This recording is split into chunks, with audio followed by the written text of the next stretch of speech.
ഇനി ഒരു കാര്യം കൂടി, ഇപ്പോൾ പാലക്കാട് നടന്ന ഉപതെരഞ്ഞെടുപ്പിന് ശേഷം UDF നേതാക്കളിൽ ചിലർക്കെങ്കിലും PV അൻവറിനെ സ്വീകരിക്കുന്ന കാര്യത്തിൽ ചെറിയ സംശയങ്ങളെങ്കിലും ഉണ്ടായിരുന്നെങ്കിൽ ആ സംശയം മാറി എന്ന് വേണമോ കരുതാൻ? അല്ല, അത് ഞാൻ എങ്ങനെ പറയാ, ഡോക്ടർ അരുൺ നിങ്ങളെപ്പോലെയുള്ള ആളുകളാണ് അത് ഒബ്സർവ് ചെയ്ത് പറയേണ്ടത്. അതിനെക്കുറിച്ച് ഞാൻ പറയേണ്ട ആളല്ല, അത് നിങ്ങൾക്ക് ഒബ്സർവ് ചെയ്യാം. അതായത് UDF അങ്ങയുടെ സ്വാഭാവികമായ ചോയ്സായി മാറിക്കഴിഞ്ഞു. അല്ലല്ല, എന്നൊന്നും ഞാൻ പറയാൻ പാടില്ലല്ലോ ഡോക്ടർ അരുൺ. ഞാനതൊന്നും പറയുന്നത് ശരിയല്ലല്ലോ. നമ്മൾ ചില വിഷയാധിഷ്ഠിതമായ അല്ല, എനിക്ക് മനസ്സിലായി. MLA എന്ന നിലയിൽ അത് സംസാരിക്കുന്നതിന് ബുദ്ധിമുട്ടുണ്ട്. ആ വിഷയം ഒരു പക്ഷേ താങ്കളുടെ നിയമസഭാ അംഗത്വത്തിലേക്ക് തന്നെ അതിൻ്റെ ഡിസ്ക്വാളിഫിക്കേഷനിലേക്ക് വരെ പോയേക്കാവുന്നൊരു സാഹചര്യമുണ്ട്. ഇനി മറ്റൊരു കാര്യം കൂടി, ഈ താങ്കളുടെ ഈ നീക്കത്തിന് ഭരണപക്ഷത്തുള്ള 3 MLA മാരുടെ പിന്തുണയുണ്ട് എന്ന് ഞാൻ പറഞ്ഞാൽ അങ്ങ് നിഷേധിക്കുമോ? അത് അങ്ങനെ ഒറ്റയടിക്ക് നിഷേധിക്കാൻ കഴിയില്ല. ഒറ്റയടിക്ക് നിഷേധിക്കാൻ കഴിയില്ല എന്ന് വെച്ചാൽ ഭരണകക്ഷിയിലെ MLA മാർ മാത്രമല്ല, പലരും ഉണ്ട്. അതെ, അതായത് അസംതൃപ്തരായ ഒരു കൂട്ടം നേതാക്കൾ, അസംതൃപ്തരായ ഒരു കൂട്ടം MLA മാരടക്കം താങ്കളുടെ നീക്കത്തിന് പിന്തുണ പ്രഖ്യാപിച്ചിട്ടുണ്ട്. അല്ല, പിന്തുണ പ്രഖ്യാപിച്ചിട്ടുണ്ട് എന്ന് മാത്രമല്ല, വലിയ പൊട്ടിത്തെറി LDF ഉണ്ടാകാൻ പോവുകയാണ്. നമ്മളാരും പ്രതീക്ഷിക്കാത്ത, അല്ലെങ്കിൽ നിങ്ങളാരും കണക്കാക്കാത്ത വിധമുള്ള വലിയ പൊട്ടിത്തെറികൾ അതിൻ്റെ അകത്ത് പുകഞ്ഞുകൊണ്ടിരിക്കുകയാണ്. ഘടകകക്ഷികളെ സംബന്ധിച്ചും ഘടകകക്ഷികളിലെ ചില നേതാക്കന്മാരെ സംബന്ധിച്ചും അവർ സഹിക്കാവുന്നതിലപ്പുറമുള്ള അപമാനങ്ങൾ സഹിച്ച് ഇനി എന്തിന് ഈ സംവിധാനത്തിൽ തുടരണം, നമ്മൾക്കൊരു സേയുമില്ലാത്ത ഒരു ഗ്രൗണ്ടിലിരുന്ന് നമ്മൾ എന്തിന് ഇനി കാത്തിരിക്കണം എന്നുള്ളൊരു ചർച്ച ഘടകകക്ഷികളിലെ ചില നേതാക്കന്മാർക്ക് അവരുടെ പ്രാദേശികമായിട്ടുള്ള ജില്ലാ തലത്തിലുള്ള അതിന് താഴേക്കുള്ള തലത്തിലുള്ള വലിയ ചർച്ചകൾ നടന്നുകൊണ്ടിരിക്കുകയാണ്.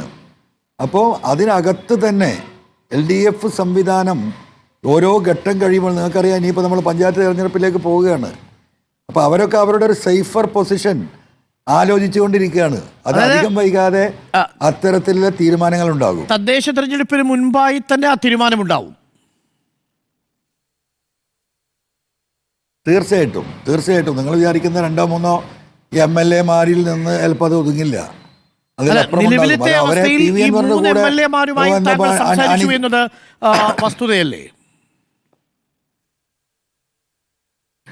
അത് കുറെ ആയിട്ട് സംസാരിച്ചുകൊണ്ടിരിക്കുകയാണ്. താങ്കൾ പറഞ്ഞതിൽ അവർക്ക് ബോധ്യം വന്നിരിക്കുന്നു എന്നല്ലേ മനസ്സിലാക്കേണ്ടത്? താങ്കളെ അവർ വിശ്വസിച്ചിരിക്കുന്നു ഈ വിഷയത്തിൽ. തീർച്ചയായിട്ടും കാരണം അത് അവരെ എൻ്റെ കൂടെ വന്നൊരു പാർട്ടിയാകുമെന്നല്ല ഈ പറയുന്നതിൻ്റെ അർത്ഥം. അതെ, അവർ സ്വാഭാവികമായിട്ടും ചിലരൊക്കെ ഒരു പക്ഷേ എൻ്റെ കൂടെ ഉണ്ടായേക്കാം, അല്ലെങ്കിൽ സ്വാഭാവികമായിട്ടും ഒരു 3ാം ചേരി LDF-ൽ നിന്ന് അടർന്ന് ഇവിടെ ഉണ്ടാകാൻ പോവുകയാണ്. ആ 3ാം ചേരി UDF-ന്റെ ഭാഗമാകാൻ തന്നെയാണ് അവർ ഉദ്ദേശിക്കുന്നത്. രീതിയിലുള്ള ചർച്ച വളരെ സീരിയസ് ആയിട്ട് ഇവിടെ ഡെവലപ്പ് ചെയ്യുന്നുണ്ട്. UDF-ന്റെ ഭാഗമാകാൻ LDF-ലെ ഒരു വിഭാഗം, CPM-ലുള്ള ഒരു യുവ MLA അടക്കം ഘടകകക്ഷികൾ MLA മാരടക്കം LDF-ൽ നിന്നൊരു വിഭാഗം UDF-ന്റെ ഭാഗമാകാനുള്ള വില്ലിങ്നെസ് താങ്കളെ അറിയിച്ചിട്ടുണ്ട്.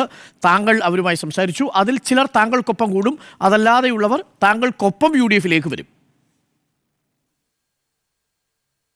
തീർച്ചയായിട്ടും അത് തന്നെയാണ് അതിൻ്റെ രാഷ്ട്രീയ സാഹചര്യം. ഒരു പുതിയ രാഷ്ട്രീയ എന്താ പറയുക, ഒരു തേർഡ് ഫ്രണ്ട് എന്ന് വേണമെങ്കിൽ നമുക്കതിനെ വിളിക്കാം. അതിൽ ഇവിടുത്തെ സാമുദായിക കക്ഷികളുണ്ടാകും.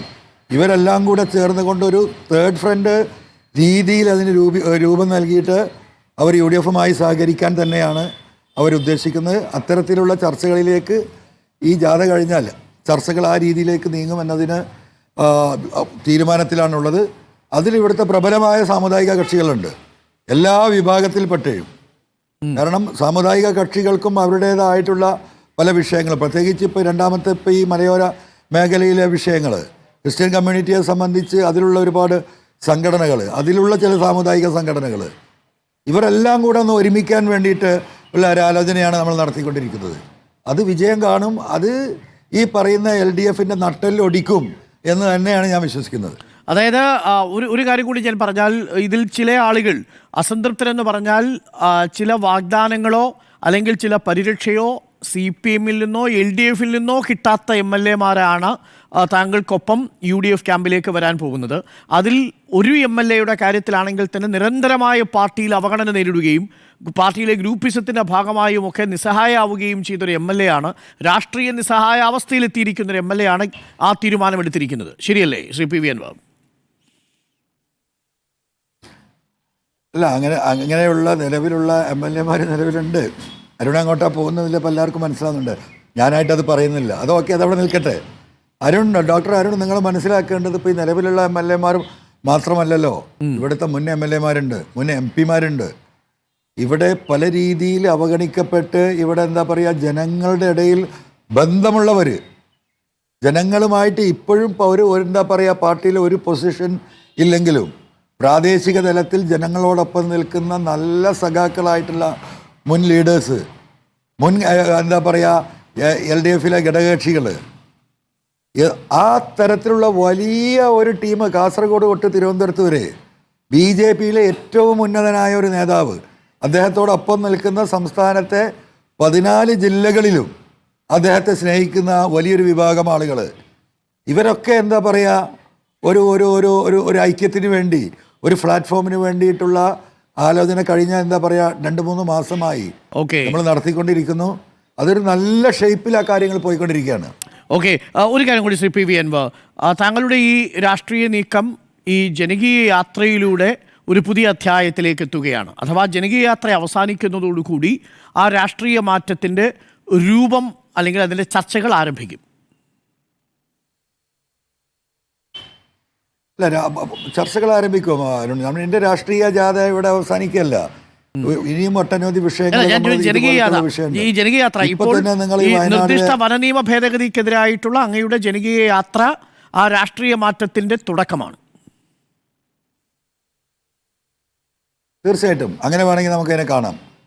ഈ സംഭവ വികാസങ്ങൾക്ക് ശേഷം നമ്മൾ ഏറ്റെടുക്കുന്ന ഈ വിഷയവുമായി ബന്ധപ്പെട്ട് പൊതുവായിട്ട് നമ്മൾ നടത്തിയ ചർച്ചയിൽ പലർക്കും ഈ ജാഥയിൽ വന്ന് മുന്നിൽ നിന്ന് നയിക്കണമെന്ന് ആഗ്രഹമുണ്ട്. പക്ഷേ അവർക്കൊക്കെ നിങ്ങൾക്കറിയാലോ, സ്വാഭാവികമായിട്ടും ഈ ജാഥ കോഴിക്കോട് വരുന്നത് DCC പ്രസിഡന്റ് പ്രവീൺ കുമാറാണ്, IC ബാലകൃഷ്ണനാണ്. അല്ല അതൊക്കെ ഞാൻ പറഞ്ഞല്ലോ, ധാർമ്മികത പിന്തുണയുടെ അടിസ്ഥാനത്തിലുള്ള വരവാണ്, രാഷ്ട്രീയ പിന്തുണയുടെ അടിസ്ഥാനത്തിലല്ല. അതും ഇനിയിപ്പോൾ ഒരുപാട് മണിക്കൂറുകൾ ബാക്കിയുണ്ട്. അതിലൊക്കെ ഇനി എന്തൊക്കെ സംഭവിക്കുമെന്ന് നമുക്കൊന്നും പറയാൻ പറ്റില്ല. ശരി, പക്ഷെ നമ്മൾ ഉയർത്തിയ വിഷയത്തിനുള്ള ധാർമ്മിക പിന്തുണയാണ്. ഓക്കെ, തീർച്ചയായിട്ടും അതൊരു രാഷ്ട്രീയ മാറ്റത്തിന്റെ തുടക്കമാവട്ടെ. ശ്രീ PV അൻവർ, എപ്പോഴും ചലിച്ചുകൊണ്ടിരിക്കുക എന്നതാണല്ലോ രാഷ്ട്രീയത്തിന്റെ പ്രമാണം എന്ന് പറയുന്നത്.